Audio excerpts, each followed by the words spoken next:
છે। હું Shrimati S Trivedi જગમી high school ધોરણ 10 માં અભ્યાસ કરું છું। આજે હું અંગદાન વિશે મારું વક્તવ્ય આપીશ। ઓગસ્ટના દિવસે સમગ્ર વિશ્વમાં વિશ્વ અંગદાન દિન તરીકે ઉજવવામાં આવે છે। અંગદાન એક એવું કાર્ય છે જેના દ્વારા કોઈના જીવનનો દીપ પ્રગટાવી શકાય છે। એક વ્યક્તિના અંગદાનથી અનેક જીવ બચી શકે છે, માટે તો આ દાનને માનવતા સભર મહામૂલ્ય દાન કહ્યું છે। હાલના આધુનિક મેડિકલ વિજ્ઞાનને પરિણામે ઓર્ગન ટ્રાન્સપ્લાન્ટેશનની પ્રક્રિયા ખૂબ સરળ બની છે।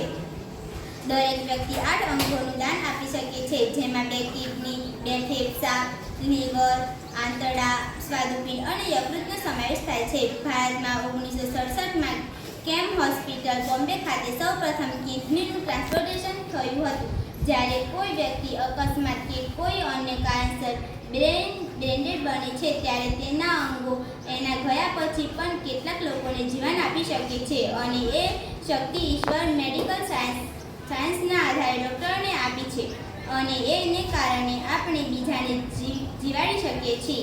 આ એક એવું દાન છે જે આપણે જીવતા નથી આપવાનું કે એમાં આપણે કોઈ ખોટ જવાની નથી। આપનું પ્રાણ તત્વ જ્યારે વિદાય લે છે ત્યારે આપણા શરીરમાં કેટલાક અંગો બીજાની અંદર પ્રાણ બનીને ધબકી શકે છે, અને કેટલાક માણસોને નવજીવન મળે છે અને જીવનની એક નવી ઉડાન મળી શકે છે।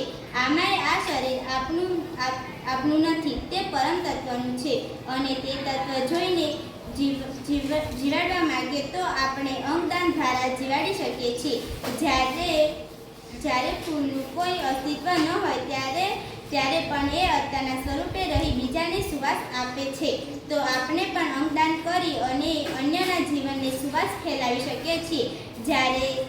જ્યારે અંગદાન દિવસ છે ત્યારે સંવેદના ચેરિટેબલ ટ્રસ્ટ એક એવું ટ્રસ્ટ છે જેના દ્વારા અંગદાનનો પ્રચાર અને પ્રસાર કરવામાં આવે છે, લોકજાગૃતિ કરવામાં આવે છે અને લોકોને અંગદાન કરવા માટે પ્રેરિત કરવામાં આવે છે। ખરેખર આ જ સાચી દેશભક્તિ છે, આ જ સાચી માનવ સેવા છે, આ જ સાચી માનવ ભક્તિ છે, તેમ કહું તો કંઈ ખોટું નથી। અને એટલે જ સંવેદના ચેરિટેબલ ટ્રસ્ટના બેનર હેઠળ મેં મારું આ વક્તવ્ય રજૂ કર્યું છે।